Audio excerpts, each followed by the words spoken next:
അഷ്ടമി രോഹിണി നാളിലെ ശ്രീകൃഷ്ണ ഭജനത്തിന് 10 ഇരട്ടി ഫലമാണ്.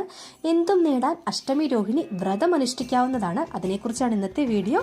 ഭക്തവത്സരനായ ശ്രീകൃഷ്ണ സ്വാമിയെ ഭജിക്കാൻ ഏറ്റവും നല്ല ദിവസമാണ് ഭഗവാന്റെ തിരു അവതാര ദിനമായ ശ്രീകൃഷ്ണ ജയന്തി. സാധാരണ ദിവസത്തെ ശ്രീകൃഷ്ണ പൂജയേക്കാൾ 10 ഇരട്ടി ഫലമുണ്ടാകും. ഫലം കൂടുതലുണ്ടാകും. അഷ്ടമി രോഹിണി ദിവസത്തെ ക്ഷേത്ര ദർശനത്തിനും ശ്രീകൃഷ്ണ പൂജയ്ക്കുമെല്ലാം ഈ ദിവസം വ്രതമെടുത്ത് ഗുരുവായൂർ ദർശനം നടത്തുന്നത് കോടി പുണ്യമാണ്. സാധിക്കുന്നവരെല്ലാം ഗുരുവായൂർ ദർശനം നടത്താൻ നോക്കുക.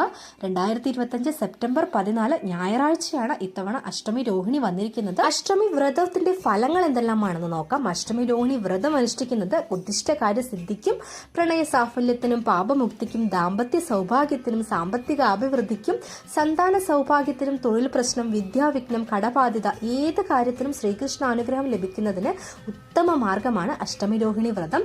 ഈ വ്രതാനുഷ്ഠാനം എങ്ങനെയെന്ന് നോക്കാം. അഷ്ടമി രോഹിണിയുടെ തലേന്ന് സൂര്യാസ്തമനം മുതൽ വ്രതം ആരംഭിക്കണം. അത്താഴത്തിന് ധാന്യഭക്ഷണങ്ങൾ ഒഴിവാക്കി പഴമോ പാലോ കഴിക്കാം.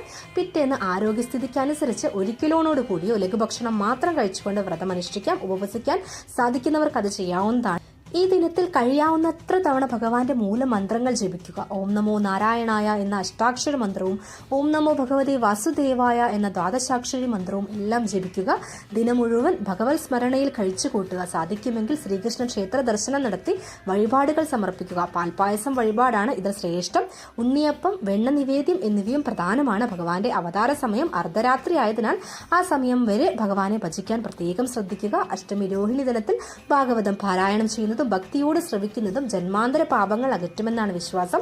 വിഷ്ണു സഹസ്രനാമം, ഹരിനാമ കീർത്തനം, ഭഗവത്ഗീത, നാരായണീയം എന്നിവ പാരായണം ചെയ്യുന്നതും എല്ലാം വളരെ നല്ലതാണ്. പിറ്റേന്ന് കുളിച്ച് തുളസി വെള്ളമോ ക്ഷേത്ര ദർശനം നടത്തി തീർത്ഥമോ സേവിച്ച് വ്രതം അവസാനിപ്പിക്കാവുന്നതാണ്. അപ്പോൾ എല്ലാവർക്കും ശ്രീകൃഷ്ണ ഭഗവാന്റെ അനുഗ്രഹം ഉണ്ടാവട്ടെ എന്ന് ആശംസിക്കുന്നു.